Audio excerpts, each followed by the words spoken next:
জি, আসসালামু আলাইকুম ওয়া রাহমাতুল্লাহি ওয়া বারাকাতুহু। বিসমিল্লাহির রহমানির রহিম। সম্মানিত সাংবাদিক বন্ধুগণ এবং আমাদের 11 দলের বিভিন্ন পর্যায়ের নেতৃবৃন্দ, আমাদের সাথে আছেন বাংলাদেশ জাতীয় সংসদের মাননীয় সদস্য এবং নারীর সংরক্ষিত আসনের সদস্যবৃন্দ সহ 7 জন সংসদ সদস্য এখানে উপস্থিত আছেন। আজকে আমরা কেন এসেছিলাম, আমার এনসিবির মুখ্য সংগঠক নাসিরউদ্দিন পাটোয়ারি ইতিমধ্যেই আপনাদের সামনে তুলে ধরেছেন বিষয়বস্তু। তো উপস্থিত যারা আছেন, আমি তো ইতিমধ্যে বলেছি, নেতৃবৃন্দের মধ্যে সবাইকে আপনারা চিনেন। এখানে নাসিরউদ্দিন পাটোয়ারি এনসিবির প্রতিনিধিত্ব করছে এবং মাওলানা জালালউদ্দিন সাহেব বাংলাদেশ খেলাফত মজলিসের মহাসচিব, উনি আছেন। লেবার পার্টির chairman doctor Mustafizur Rahman Iran আছেন। এরপরে আমাদের সাথে জামায়াত ইসলামের ঢাকা মহানগরী আমির, উনি চাঁপাইনবাবগঞ্জ থেকেই সদর আসন থেকে নির্বাচিত, নুরুল ইসলাম বুলবুল। এলডিপির কর্নেল আলী সাহেব, যিনি আমাদের প্রার্থী, ওনার সুযোগ্য সন্তান নাসিরউদ্দিন পাটোয়ারি যেটা বলছে আমাকে কক্সবাজার হারানো হয়েছে, ওনাকেও চন্দনায় চট্টগ্রামের 14 নম্বর আসন থেকে হারানো হয়েছে। ডক্টর উমর ফারুক, উনি প্রেসিডিয়াম মেম্বার এলডিপি, উনি উপস্থিত আছেন। এবি পার্টির অ্যাডভোকেট আবদুল্লাহ মামুন রানা, জাকবার রাশেদ প্রধান মুখপাত্র সহসভাপতি, তারপরে খেলাফত আন্দোলন মাওলানা মুফতি ফখরুল ইসলাম এখানে উপস্থিত আছেন, উনি মহাসচিব। এরপরে আমাদের মাঝে নিজাম ইসলামী পার্টির সিনিয়র নায়েবে আমির আব্দুল মাজেদ আতাহারি।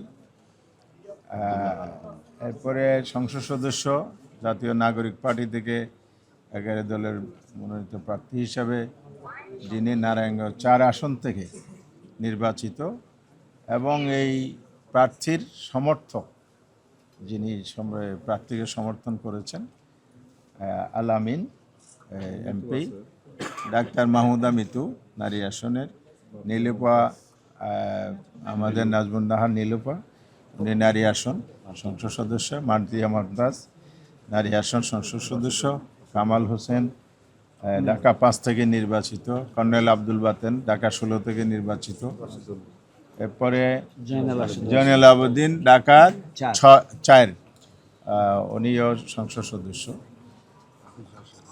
হাফেজ রাশিদুল ইসলাম, উনি শেরপুর থেকে নির্বাচিত। এভাবে সংসদ সদস্য এবং নারী আসন সংসদ সদস্য, তার সাথে আছে 11 দলীয় নেতৃবৃন্দ। তো সাংবাদিক বন্ধুগণ, আমরা আজকে তফসিল অনুযায়ী নমনের পেপার দাখিল করেছি। মাননীয় চিফ ইলেকশন কমিশনার আমাদের এই নমিনেশন পেপার গ্রহণ করেছেন। আমরা প্রতিনিধি দল সবাই একসাথেই ওনার কনফারেন্স রুমে গিয়েই আমরা দাখিল করেছি।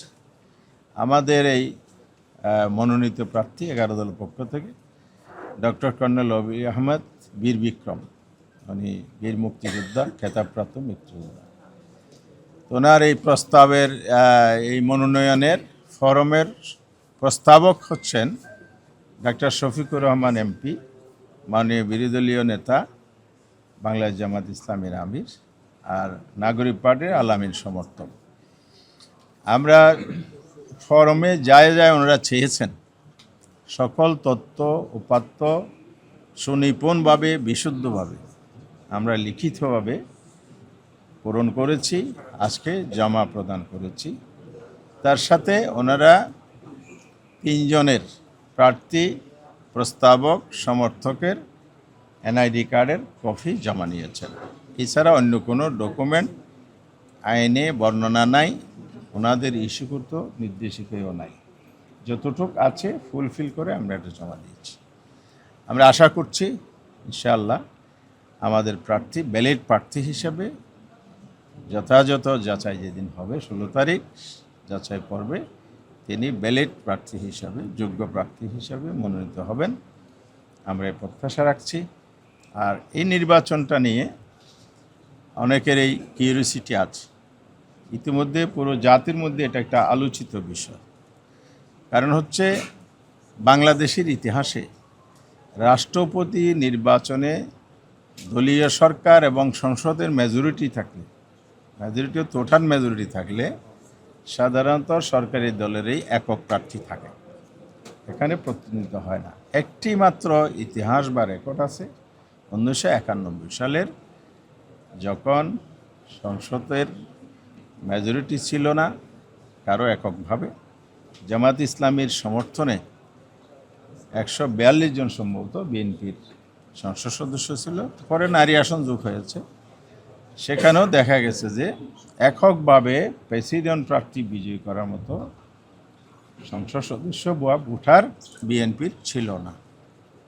সে সময় বাংলাদেশ আওয়ামী লীগ সংসদে বিরোধী দল ছিল, তারা একজন প্রার্থী দিয়েছিলেন বদরুল হায়দার চৌধুরী, যার নাম আপনারা জানেন। উনি প্রতিদ্বন্দ্বিতা করেছিলেন। সেই প্রতিদ্বন্দ্বিতায় বিএনপির প্রার্থী জামাত সহ আরও অন্যান্য ওনাদের সমর্থন যারা করেছেন সেই সংসদ সদস্য হবেন আব্দুর রহমান বিশ্বাসকে রাষ্ট্রপতি নির্বাচন করেছিলেন।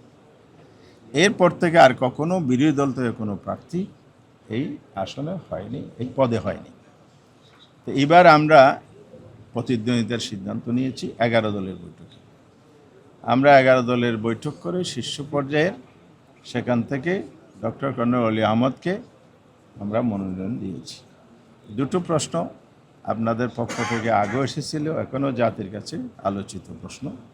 একটা হলো, আপনাদের তো মেজরিটি নেই, তাইলে আপনারা কেন এখানে দিয়েছেন, প্রার্থী মনোনয়ন দিয়েছেন? আমরা বেশ শার্পলি এবং ক্লিয়ারলি বলেছি যে বাংলাদেশের গণতন্ত্র চর্চার নতুন ধারা আমরা সৃষ্টি করতে চাই। 91 সালে যদিও একটা সম্ভাবনা ছিল বিএনপির আসন কম থাকাতে, এখানে তো সেই সম্ভাবনাও নাই।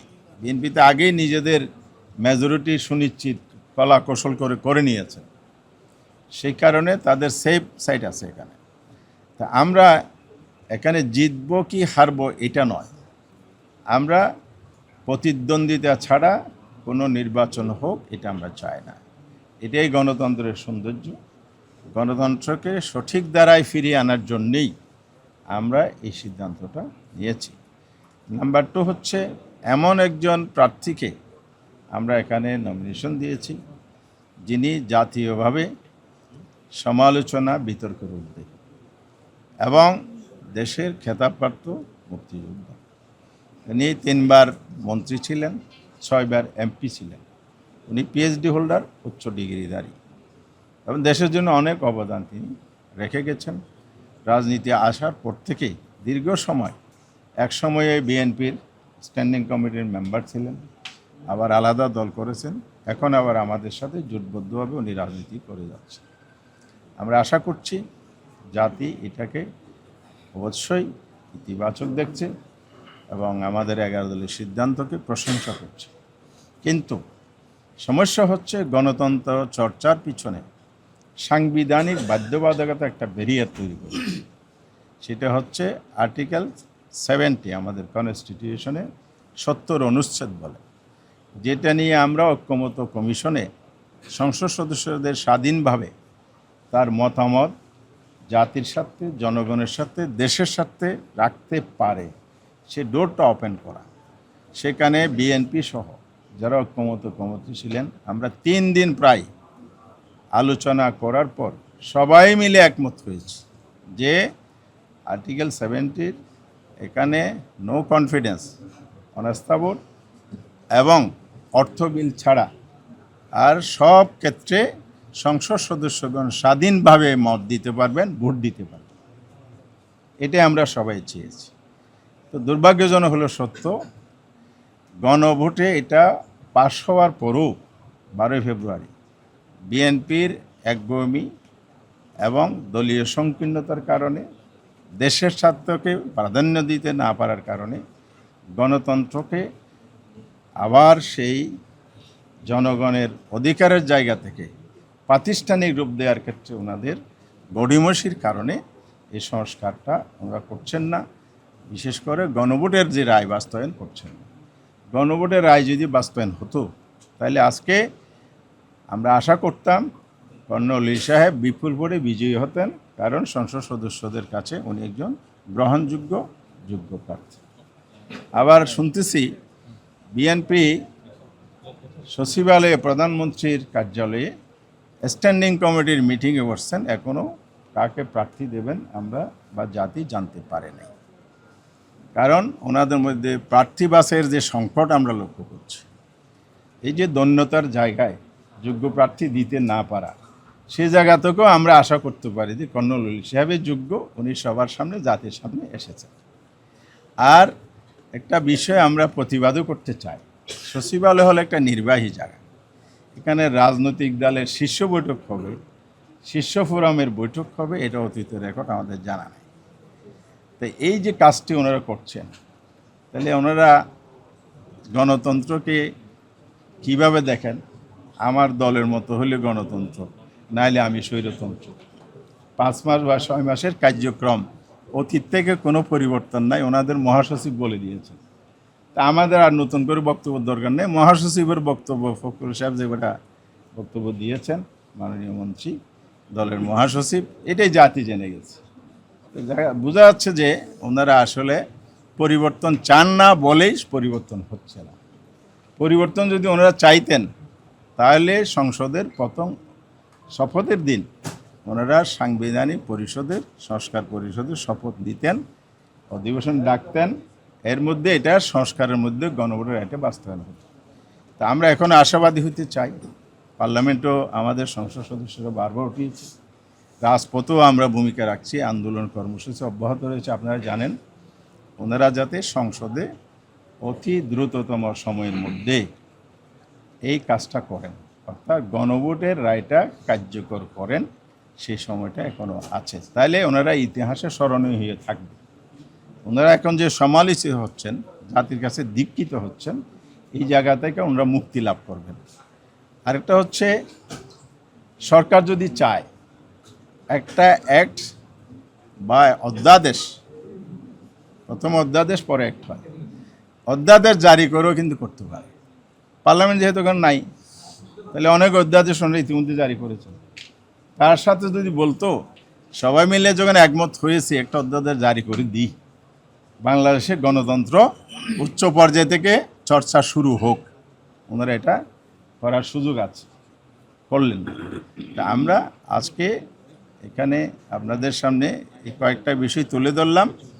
আপনাদেরকে ধন্যবাদ জানাচ্ছি যে আপনারা এসেছেন আমাদের নিউজ কভারের জন্য, ধৈর্য ধরে শুনেছেন, এই জন্য সবাইকে ধন্যবাদ দিয়ে আগামী দিনে সহযোগিতা কামনা করে আমার কথা শেষ। আমরা একটু প্রশ্ন উত্তর নিব, কিন্তু কয়েকটা প্রশ্ন একসাথে নিব। প্রথমত আপনারা একটু বলে দিন, প্রথমত যে জিনিসটা আপনারা জানেন, যে নির্বাচন কমিশনে আমরা এসেছি, শামসুল আলম নামে একজনকে দলীয়ভাবে নিয়োগ দেওয়া হয়েছে, বিএনপির দলের ছিল, পরে নির্বাচন কমিশনে অতিরিক্ত সচিব হিসেবে নিয়োগ দেওয়া হয়েছে, এই ভবনে উনি আছেন। ফলত বিএনপি এটা দলীয় কার্যালয়ে, আমি আগে যেটা বলেছিলাম, আমরা পরিণত করার চেষ্টা চালাচ্ছে, এটা বিএনপি নিয়োগ দিয়ে তারা সত্য করেছে, 1 নম্বর। 2 নম্বর বিষয় হলো, আপনারা এখানে যারা কোশ্চেন করবেন, আপনারা একটু কয়েকটা কোশ্চেন একসাথে বললে তারপর আমরা উত্তরটা দিয়ে শেষ করে দেবো। আচ্ছা, দুটো প্রশ্ন। সেটা হচ্ছে যে 91 যে নির্বাচন হয়েছিল সেখানে আপনারা ভোট বর্জন করেছেন, মানে ভোট দেন নাই, কিন্তু ওই সময় আওয়ামী লীগ প্রকাশ্যে ভোট করা নিয়ে ভোট দিয়ে নাই, রেকর্ড আছে আপনার কাছে? হ্যাঁ, পত্রিকাতে আছে, পত্রিকায় আছে, সংবাদ আজাদ পত্রিকায় আছে। আর একটু ভেরিফাই করেন। আচ্ছা, আমরা মহিলা না না, পত্রিকা না, আপনি ভেরিফাই করেন সংসদ সচিবালয় আচ্ছা, প্রশ্ন শেষ বা ইলেকশন কমিশন। জি, সেটা হচ্ছে যে সেই সময় আওয়ামী লীগ কিন্তু প্রকাশ্যে যে রাষ্ট্রপতি নির্বাচন প্রকাশ্যে হওয়ার কারণে সংসদে হইচই করেছিল। আপনারা এইটা রেজ করবেন কিনা, এখন এই ভোটের আগে কোনো রেজ করবেন কিনা? যেহেতু আপনি নিজেই বললেন, শেষ করে আপনার সুবিধা হবে, আপনি বললে অধ্যাদেশ করার কথা। এক, দ্বিতীয়ত প্রশ্ন হচ্ছে যে 70 অনুচ্ছেদ অনুযায়ী আপনারা দেখছি মেনে নিয়েছেন, আবার চিফ হুইপ যিনি বক্তব্য দিলেন, ব্রিফ করলেন, তিনিও বলছেন 70 অনুচ্ছেদ কার্যকর হবে, তাহলে দলের বাইরে ভোট দেওয়া যাবে না। কিন্তু সাতক্ষীরা 4 আসনের যিনি এমপি মহোদয় কাজী নজরুল ইসলাম নৈতিক স্খলনের কারণে আপনারা বহিষ্কার করেছেন, কিন্তু এমপি পদ এখনো যায়নি। তাহলে তিনি আবার ভোটার লিস্টে আছেন, 349 জনের মধ্যে ভোটার লিস্টে আছেন, তিনি এখন কি করবেন? ভোট দিতে আসেন, আপনার প্রশ্নটা বলেন না, আরো অনেকে তো প্রশ্ন করবেন। ভোট দিতে যদি আসেন, সেই ক্ষেত্রে জামাতের বাইরে ভোট দিতে পারবেন কিনা, বা 11 দলীয় জোটের বাইরে ভোট দিতে পারবেন কিনা? শুনেন, যতক্ষণ পর্যন্ত সংবিধানের সংসদ 70 অনুচ্ছেদ অবিকলভাবে বহাল আছে তখন সেই অনুযায়ী সংসদ সদস্যদেরকে ভোট দিতে হবে। আমরা যেটা সংস্কারের দাবি করেছি এটা তো বিএনপিও করেছে, সবাই মিলে করেছে। এই জন্য আমরা আজকে বলছি যে এই সুযোগটা দেওয়ার সুযোগ আছে, ওনারা সুযোগটা দিতে পারেন, এই জন্য আমরা বলেছি।